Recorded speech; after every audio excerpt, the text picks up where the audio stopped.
I do nothing but encourage the people because there are not enough people in the world who encourage people who have great talent. It's very, very satisfying and very encouraging to me after having been in the business so long. I feel sometimes like a daddy.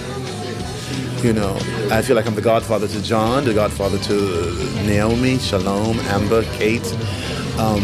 I feel that my role is to serve that way, and so therefore when you're a godfather, you love people, you just give them love. What's up, y'all? It's your boy Brose here, and I'm back with a new video. Today, we're going to be talking about the genius of André Leon Talley. Now, as you can see in my Analyzing the Errors, I always try to find a clip of him talking because I want to just celebrate him and give him his flowers and just his respect, because I think he has did so much for young black men and just black men and black people and just people of color and just people to be in the fashion industry, and I feel like he just doesn't get as much love as he deserves. He should be in like museums. He's immortalized, but just on a way bigger scale. So just to give you guys a breakdown, André Leon Talley was born October 16, 1948, and unfortunately he had passed January 18, 2022. He was known for being an American fashion journalist, stylist, creative director, author, and editor-at-large of Vogue magazine. You probably have seen movies such as Sex and the City and just things like that. He has definitely paved the way for me to do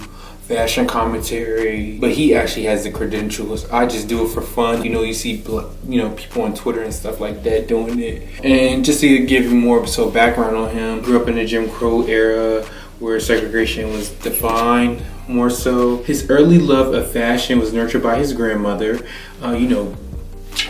Boys and grandmothers go together like peanut butter and jelly, I'm telling you. And further cultivated upon his discovery of Vogue magazine at a local library at the age of 9. You were 12 years old. You were looking over every issue of Vogue. Yes. What was it about Vogue that appealed to you back then? It was my escape hatch because I grew up in a very humble home with my grandmother and my great-grandmother. I lived with them.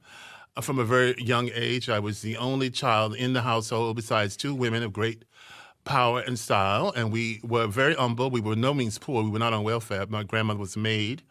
My great-grandmother had retired and sold all her property for $2,000 in the country to live with her eldest daughter, and I just had unconditional love. And I learned to read and loved to read, and I loved reading Vogue, and I discovered Vogue at an early age, and it was my escape land. It was my world to escape on Sunday afternoon. And just to give a background on his education, he went to Hillside High School, graduated in 1966 in North Carolina Central University, and he graduated with a Bachelor of Arts in French Literature in 1970 and won a scholarship to Brown University. He earned a Master of Arts in French Literature in 1972 at Brown, and he wrote a thesis of the influence of black women on Charles Baudelaire and intentionally planned on teaching French. However, through the student connections he made in Providence, Rhode Island, he apprenticed unpaid for Diane Vreeland at the Metropolitan Museum in 1974.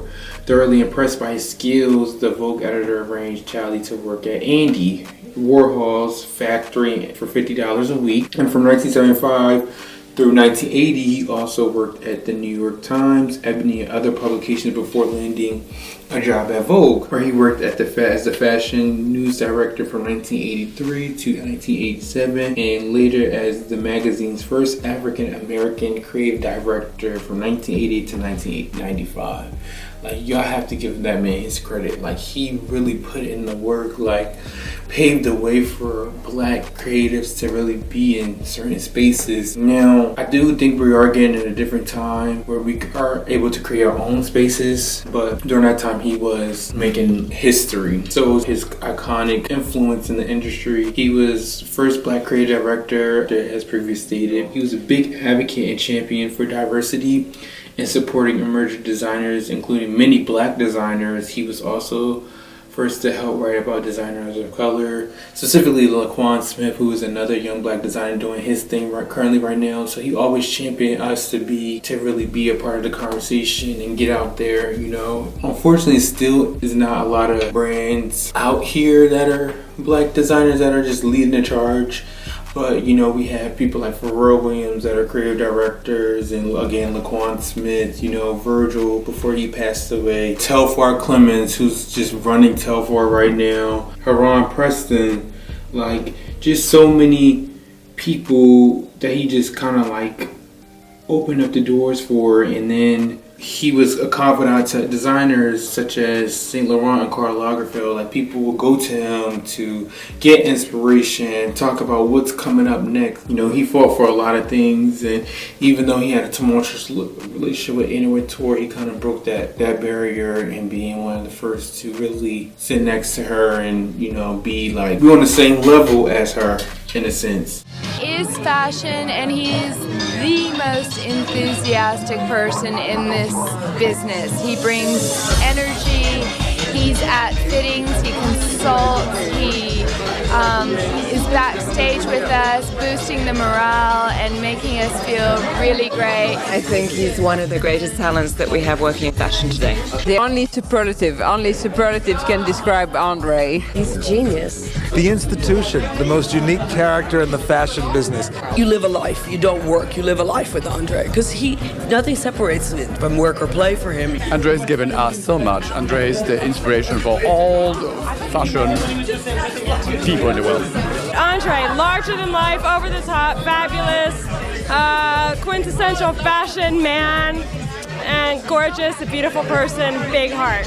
Also, after becoming a news director, he became the editor-at-large at Vogue from 1998 to 2013. He also was served as a judge for America's Top Model from cycle 16 to cycle 17. Fashion-wise, you know, of course, going from that, we have to talk about, you know, his looks, what he was known for, such as capes and caftans and robes. Like, he was known for having that style. Even the upcoming Met Gala theme, showing a little, you know, interesting that they're doing it after that he passed away, which is a little not pleasant to me due to his tumultuous history with Anna Wintour. That was his style, the super fine tailoring of black style. Like, that was his style. Like, everybody who was sitting on the board, from Pharrell to A$AP Rocky, Lewis Hamilton, Coleman Domingo, he opened that door for them to be doing this. Hopefully, you know, a lot of them, people do the right thing and show up in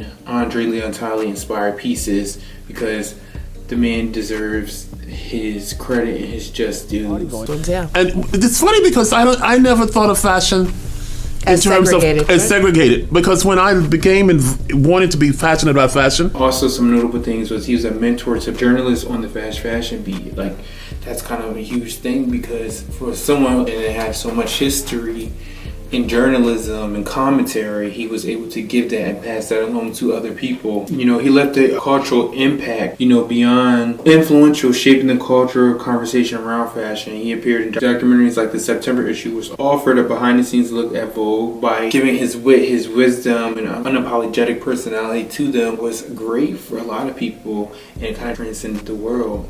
I didn't think of any barriers, because I just think that I had something unique to offer, and as I repeat myself, it was knowledge. People gravitated towards me because when I spoke with knowledge. When I went into the fashion world, I think people were very attracted to me because they thought I was exotic, because I was very tall and then very skinny. Opened my mouth, I knew what I was talking. I didn't just say frivolous things. I never felt that I couldn't meet in a conversation with the best of them. Karl Lagerfeld, Diana Vreeland, Giorgio Santangelo, Calvin Klein.